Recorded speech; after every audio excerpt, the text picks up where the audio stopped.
Rozhodnutie moje a rovnako Business Leasu stať sa súčasťou e-mobility ekosystému bolo veľmi rýchle. Jeden večer mi zavolal Peter Badík zo spoločnosti Greenway Infrastructure a predstavil mi myšlienku. Tá sa mi hneď zapáčila. Myslím si, že v tejto téme častokrát zákazník je stratený a potrebuje nájsť odpovede na otázky, ako svoj fleet transformovať na ten elektrifikovaný veľmi rýchlo. A o tom práve e-mobility ekosystém je.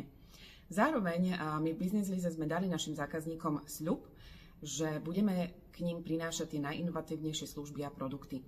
Je to spojené s našou hodnotou We strive for constant improvement a to bolo za môjim rozhodnutím ešte to dôležité.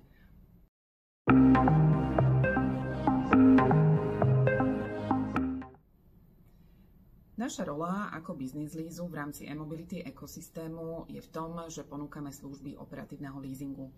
My sme tu na to, aby sme zákazníkovi naozaj pomohli zakúpiť si či elektrické auto, čisto elektrické alebo plug-in hybridné a v rámci našej služby mu vyriešime kompletne financovanie a ponúkneme balík komplexných služieb. Čiže v jednom balíčku naozaj bude mať v rámci jednej mesačnej platby zahrnuté všetko, čo potrebuje na využívanie zelenej mobility. Čo zahrňame do služieb, tak sú tam hlavne poistenia, servis, pneumatiky, náhradná mobilita, asistenčné služby a rovnako zahrňame do balíčku služieb aj služby nabíjacej infraštruktúry.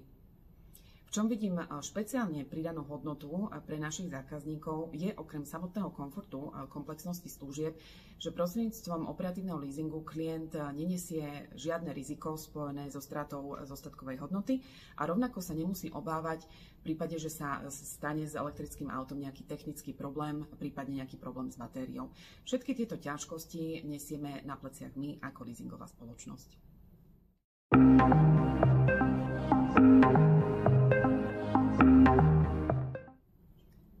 Najväčšiu pridanú hodnotu pre zákazníkov e-mobility ekosystému vnímam práve v jeho komplexnosti.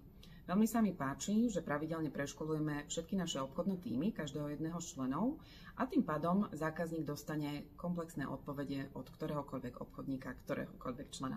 To je podľa mňa najväčšia pridaná hodnota.